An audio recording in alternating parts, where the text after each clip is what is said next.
යන්න තියෙන අපේ ඉන්ස්ටිටියුෂනල් සෙටප් එක මොකක්ද කියන එක නැති වුණොත් අපිට ගැටලුවක්.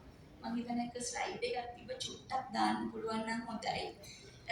මම හිතන්නේ ඔබලා SME වැඩ කරනකොට දකින්න ඇති SME වලට උදව් කරන ආයතන විසිරීලා තැන් වල තිබුණා. විවිධ මිනිස්ට්‍රීස් වල තිබුණා. උදාහරණයක් ගත්තොත් නේඩා සභාපතිතුමා ඉන්නවා.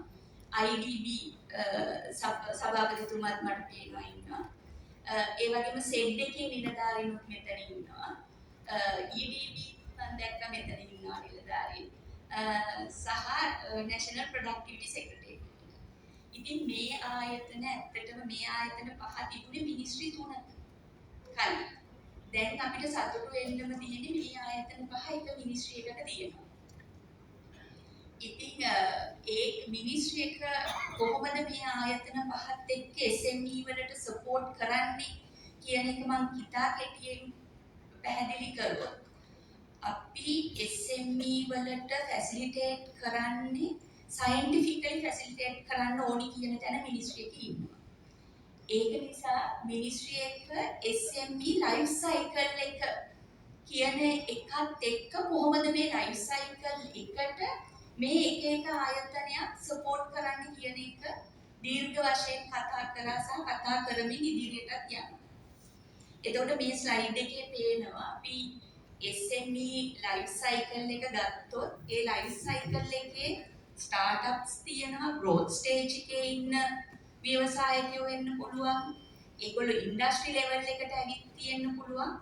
ඒ වගේම දැන් වෙනකොට එක්ස්පෝර්ට් කරන තැන ඉන්න පුළුවන්. මේක තමයි අපි අඳුරගත්තේ SME ලයිෆ් සයිකල්. එහෙමනම් මේ ලයිෆ් සයිකල් එකේ එක අවස්ථාවට කොයි ආයතනයටදී වඩාත්ම හොඳින් උදව් කරන්න පුළුවන් කියන එක අපි අඳුරගත්තා. ඒකෙදි විශේෂයෙන්ම ස්ටාර්ට්අප් සහ ඉන්කියුබේටර් මොඩල් එක නෙඩා සභාපතිතුමා ඉන්න එතුමා ඉදිරියේදී කියයි. අපි නෙඩා කියන ආයතනයේ ස්ටාර්ට්අප් සම්බන්ධයෙන් කටයුතු කරන ඒජන්සි එක විදිහට අඳුරගත්තා. ඒ වගේම අපේ ස්මෝල් එන්ටර්ප්‍රයිස් ඩෙවලොප්මන්ට් ඩිවිෂන් එක සෙට් කියන ආයතනය මේ growth stage එකේ තියෙන SMEs ලට උදව් කරන ආයතනය විදිහට අපි අඳුරගත්තා.